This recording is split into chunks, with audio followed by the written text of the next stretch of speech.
PCB microbial concept.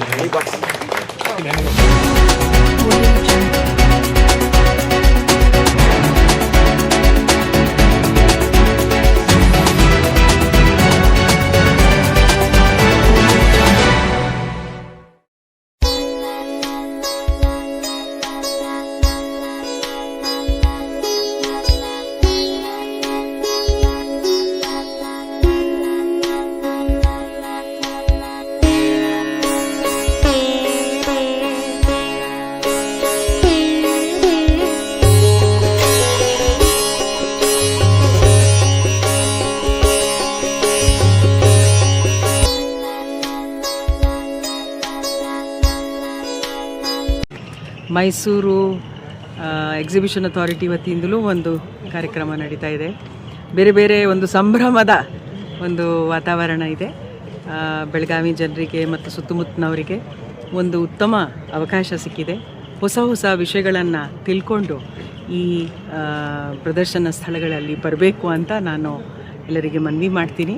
ಮತ್ತು ಇದರಿಂದ ಸಿಕ್ಕಿರುವಂಥ ಮಾಹಿತಿ ಹಾಗೂ ತಾಂತ್ರಿಕ ಜ್ಞಾನದಿಂದ ಅವರವರ ಒಂದು ಉದ್ಯಮ ಆಗಲಿ, ಅವರ ಯಾವುದೇ ಒಂದು ಆ್ಯಕ್ಟಿವಿಟಿ ಆಗಲಿ, ಅದರಲ್ಲಿ ಹೆಚ್ಚಿನ ಆದಾಯ ಬರಲಿ, ಇನ್ನೂ ಹೆಚ್ಚಿನ ಅವರಿಗೆ ಪ್ರಾಸ್ಪೆರಿಟಿ ಇರಲಿ. ಅದೇ ಈಗ ನಾನು ಇವತ್ತು ನೋಡಿ ನನಗೆ ತುಂಬ ಆಶ್ಚರ್ಯ ಆಯಿತು. ನಮ್ಮ ಹಾರ್ಟಿಕಲ್ಚರ್ ಇಲಾಖೆ ಅಧಿಕಾರಿಗಳು ಹೇಳಿದರು, ಈ ಪಾಮ್ ಆಯಿಲ್ ಯಾವಾಗಲೂ ನಾವು ಇಂಪೋರ್ಟ್ ಮಾಡ್ತಾಯಿದ್ದೀವಿ ಮಲೇಷಿಯಾ ಮತ್ತು ಬೇರೆ ಎಲ್ಲ ರಾಷ್ಟ್ರಗಳಿಂದ. ಮತ್ತು ಎಣ್ಣೆ ರೇಟು ಭಾಳ ಹೆಚ್ಚೋಗಿದೆ ನಮ್ಮಲ್ಲಿ. ಈಗ ನೋಡಿದ್ರಿ ನೀವು ಮೊನ್ನೆ ಕೊಬ್ಬುದು ಎಷ್ಟು ಸಮಸ್ಯೆ ಆಯಿತು. ಮಾರ್ಕೆಟ್ಗಿಂತ ಜಾಸ್ತಿ ಸಪ್ಲೈ ಆದರೆ ರೇಟ್ಸ್ ಪ್ರಾಬ್ಲಮ್ ಆಗೇ ಆಗುತ್ತೆ. ಈ ಪಾಮ್ ಹೀಗೆ ಉದ್ದಕ್ಕೆ ಹೋಗುತ್ತೆ. ಅದರಿಂದ ಹೆಚ್ಚು ಒಂದು ಎಣ್ಣೆ ಗೆ ಮಾರ್ಕೆಟಿಂಗ್ ಕೂಡ ಲಿಂಕ್ ಅವರು ಕೊಡ್ತಾರೆ.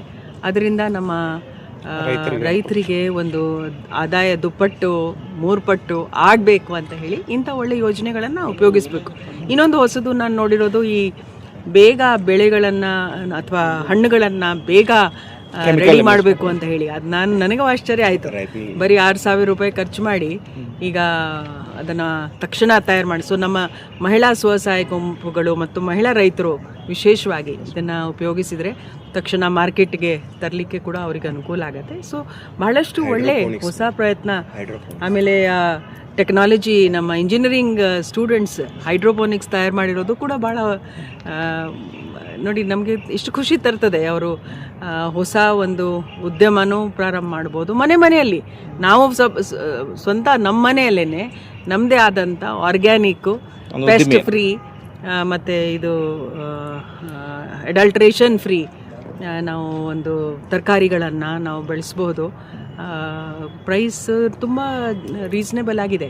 ಸೊ ಇದು ಹೆಚ್ಚು ಪ್ರಚಾರ ತಮ್ಮ ಮಾಧ್ಯಮದ ಮೂಲಕ ಆಗಲಿ ಅಂತ ನಾನು ಭಾವಿಸ್ತೀನಿ. ಮೇಡಮ್, ಸೂಚನೆ ಕೊಟ್ರಿ, ಕಬ್ಬಿಣದ ಇದಾಕೈತಿ ಅದನ್ನು ಮಾಡ್ರಿ ಅಂತ ಭಾಳ ಒಂದು ಕೆಲವೊಂದು ಸೂಚನೆ. ಅದೇ ಯಂಗ್ಸ್ಟರ್ಸ್ ನೋಡಿ, ಅವರು ಹೋಗಿ ಹೇಳಬೇಕು. ಯಾಕೆಂದರೆ ಹಿರಿಯರು ಅಷ್ಟು ಬೇಗ ಬದಲಾವಣೆ ಮಾಡೋದಿಲ್ಲ, ಬಟ್ ಇವರು ತರ್ತಾರೆ. ಯಂಗ್ಸ್ಟರ್ಸು ಅವ್ರ ಬದಲಾವಣೆ ನೋಡಿ, ಕಣ್ಣಾರೆ ನೋಡಿ ಅರ್ಥ ಮಾಡಿಕೊಂಡು ಮತ್ತೆ ಹೋಗಿ ತಂದೆ ತಾಯಿಗೆ ಹೇಳಿದರೆ ಖಂಡಿತವಾಗಿ ಅವರು ಬದಲಾವಣೆ ಆದ ಲಾಭ ಆಗುತ್ತೆ ಅಂತೀರ? ಖಂಡಿತ ಆಗ್ತದೆ. Thank you. ನಮ್ಮ ಬೆಳಗಾವಿ ನಗರದಲ್ಲಿ ಇವತ್ತಿನಿಂದ 12 ಮತ್ತು 12ನೇ ತಾರೀಕಿಂದ 14ನೇ ತಾರೀಕುವರೆಗೆ 3 ದಿನಗಳ ಕಾಲ ಫಲಪುಷ್ಪ ಪ್ರದರ್ಶನವನ್ನು ನಮ್ಮ ಜಿಲ್ಲಾಡಳಿತ, ಜಿಲ್ಲಾ ಪಂಚಾಯತಿ, ತೋಟಗಾರಿಕೆ ಇಲಾಖೆ, ತೋಟಗಾರಿಕೆ ಅಧಿಕಾರಿ ಸಂಘ, ಕೃಷಿ ಸಮಾಜ ಎಲ್ಲರೂ ಸೇರಿ ಮಾಡಿದ್ದೀವಿ. ಈ ಪ್ರದರ್ಶನದಲ್ಲಿ ಈ ಬಾರಿ ನಮ್ಮ ರಾಷ್ಟ್ರಕ್ಕಾಗಿ, ದೇಶಕ್ಕಾಗಿ ಹೋರಾಡಿದಂಥ ಕನ್ನಡ ನಾಡಿನ ವೀರ ವನಿತೆಯರ ಒಂದು ಸ್ಟ್ಯಾಚ್ಯುಗಳನ್ನು ಇಟ್ಟಿದ್ದೀವಿ. ಸಂಗೊಳ್ಳಿ ರಾಯಣ್ಣವರಾಗಲಿ, ನಂದಿ ಸ್ಟ್ಯಾಚ್ಯು ಆಗಲಿ, ಹೂವಿನ ಅಲಂಕೃತ ನಂದಿ ಆಗಲಿ, ಸಾಲು ಮರದ ತಿಮ್ಮಕ್ಕ ನಮ್ಮ ಸಿರಿಧಾನ್ಯದಲ್ಲಿ ಮಾಡಿದ ಅದಾಗಲಿ, ಇದ್ರ ಜೊತೆ ನಮ್ಮ ವುಮನ್ಸ್ ಟೀಮು ಈಗ ಗೆದ್ದಿದೆ 2025ರಲ್ಲಿ, ಅದರೂ ಫ್ಲವರ್ದಲ್ಲಿ ವರ್ಲ್ಡ್ ಕಪ್ ಗೆದ್ದಂಥ ಚಿಹ್ನೆಗಳನ್ನಾಗಲಿ, ಆಮೇಲೆ ಹೈಡ್ರೋಪೋನಿಕ್ಸ್ ಆಗಲಿ, ಅದ್ರ ಜೊತೆ ನಮ್ಮದು ಆಯಿಲ್ ಪಾಮ್ ಬಗ್ಗೆ ಆಗಲಿ, ಮತ್ತು ತೋಟಗಾರಿಕೆ ಇಲಾಖೆಯಿಂದ ಯೋಜನೆಗಳನ್ನು ಪಡೆದು 15 ತಾಲೂಕಿನ ಬೆಳೆದಂಥ ವಿವಿಧ ಎಲ್ಲ ತೋಟಗಾರಿಕೆ ಉತ್ಪನ್ನಗಳನ್ನು ಬೆಳೆದಂಥ ರೈತರ ಪ್ರಾಡಕ್ಟ್ಗಳನ್ನು ಅಲ್ಲಿ ನಾವು ಸೇಲ್ಗಿಟ್ಟಿದ್ದೀವಿ. ಅವ್ರಿಗೂ ಸಹಿತ ಪ್ರದರ್ಶನಕ್ಕೂ ಮತ್ತು ಸೇಲ್ಗೆ ಎರಡೂ ಇಟ್ಟಿದ್ವಿ. ಅವ್ರಿಗೂ ಸಹಿತ ಕೊನೆಯ ದಿನ 14ನೇ ತಾರೀಕು ನಮ್ಮ ಜಿಲ್ಲೆಯಲ್ಲಿ ಒಳ್ಳೆಯ ರೈತರು ಯಾರು ಬೆಳೆದಿದ್ದಾರೆ ಅವ್ರಿಗೂ ಸಹಿತ ಪ್ರಶಸ್ತಿ ಪ್ರದಾನ ಮಾಡ್ತೀವಿ. ಎವ್ರಿ ದಿನ ಸಾಯಂಕಾಲ ನಮಗೆ 6ರಿಂದ 8:30 ಮಟ್ಟ ಸಾಂಸ್ಕೃತಿಕ ಕಾರ್ಯಕ್ರಮ ಮಕ್ಕಳಿಂದ ಡ್ಯಾನ್ಸು ಹಾಡು ಅವನು ಇಡ್ತೀವಿ. ಇದ್ರ ಜೊತೆ ಇಲ್ಲಿ ಪ್ಲ್ಯಾಂಟ್ಸು, ಸೀಡ್ಸು ಮತ್ತು ವಿವಿಧ ಇಲಾಖೆಯಿಂದ ಬಂದಂಥ ಗ್ರಾಹಕರಿಗೆ ಮಾರಾಟ ಇಡ್ತೀವಿ. ಸೀಡ್ಸು, ಪ್ಲ್ಯಾಂಟ್ಸ್ ಎಲ್ಲನೂ ಇಟ್ಟಿದ್ವಿ. ನಮ್ಮ ಇಲಾಖೆ ಆಗಲಿ ಬೇರೆ ಬೇರೆ ಇಲಾಖೆಯಿಂದನೂ ಸಹಿತ ಬೇರೆ ಬೇರೆ ಯೋಜನೆಗಳು ಏನಿದೆ ಅದನ್ನು ಹೇಳ್ತಾ ಇದ್ದೀವಿ.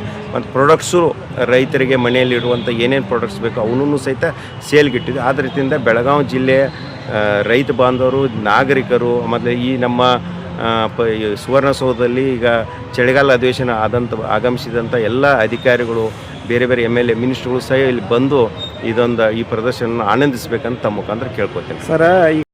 ಭಾಳ ನಮ್ಮ ಡಿಸ್ಟಿಕ್ ಇನ್ಚಾರ್ಜ್ ಮಿನಿಸ್ಟರ್ ಸಾಹೇಬರಾಗಲಿ, ಲಕ್ಷ್ಮೀ ಹೆಬ್ಬಾಳ್ಕರ್ ಮಿನಿಸ್ಟರ್ ಸಾಹೇಬರಾಗಲಿ, ಚೀಫ್ ಸೆಕ್ರೆಟರಿ ಮೇಡಮ್ ಅವರಾಗಲಿ, ನಮ್ಮ CO ಸರ್ ಎಲ್ಲರೂ ಬಂದು DC ಸರ್ ಬಂದುಬಿಟ್ಟು ಪ್ರದರ್ಶನ ನೋಡಿ ಭಾಳ ಖುಷಿ ಪಟ್ಟಿದ್ದಾರೆ. ನಮಗೂ ಒಂದು ಸ್ವಲ್ಪ ಮುಂದಿನ ದಿನಗಳಲ್ಲಿ ಇನ್ನೂ ಹೆಚ್ಚಿನ ಇದನ್ನು ಈ ಥರ ಪ್ರದರ್ಶನ ಮಾಡೋಕ್ಕೆ ನಮ್ಗೆ ಜವಾಬ್ದಾರಿನೂ ಹೆಚ್ಚಾಗ್ತದೆ. ಇನ್ನೂ ಎಲ್ಲರೂ ಹೇಳ್ತಾರೆ, ಇನ್ನೂ ಈಗೇನು ಹೈಡ್ರೋಪೋನಿಕ್ಸ್ ಅಂತ ಒಂದು ಸ್ಕೀಮ್ ತಂದಿದ್ದೀವಿ, ಆಯಿಲ್ ಪಾಮ್ ಸ್ಕೀಮ್ ತಂದಿದ್ದೀವಿ. ಈ ಥರ ರೈತರಿಗೆ ಅನುಕೂಲ ಆಗೋ ಮೇಲೆ ಕಡಿಮೆ ವೆಚ್ಚದಲ್ಲಿ ಏನು ಆಗ್ತೈತೆ ಆ ಥರ ರೈತರಿಗೆ ಒಂದು ಸ್ವಲ್ಪ ಮಾಹಿತಿ ಇನ್ನೂ ಹೆಚ್ಚಿನ ರೂಪದಲ್ಲಿ ಕೊಡೋಕ್ಕೂ ಹೇಳಿದ್ದಾರೆ ಮತ್ತು ಯೋಜನೆಗಳನ್ನು ರೂಪಿಸಿ ಕೊಡೋಕೆ ಹೇಳಿದ್ದಾರೆ. ಅದಕ್ಕೆ ನಾವು ಮುಂದಿನ ದಿನಗಳಲ್ಲಿ ಯೋಜನೆಗಳು ಕೊಟ್ಬಿಟ್ಟು ಅದನ್ನು ಮುಂದಿನ ದಿನಗಳಲ್ಲಿ ಇದ್ರ ಬಗ್ಗೆ ನಮ್ಮ ತೋಟಗಾರಿಕೆ ಇಲಾಖೆ ಬಗ್ಗೆ ಹೆಚ್ಚಿನ ಆಸಕ್ತಿ ಬರುವ ರೀತಿಯಲ್ಲಿ ಮುಂದಿನ ದಿನಗಳಲ್ಲಿ ಯೋಜನೆ ಮಾಡಿ ನಾವು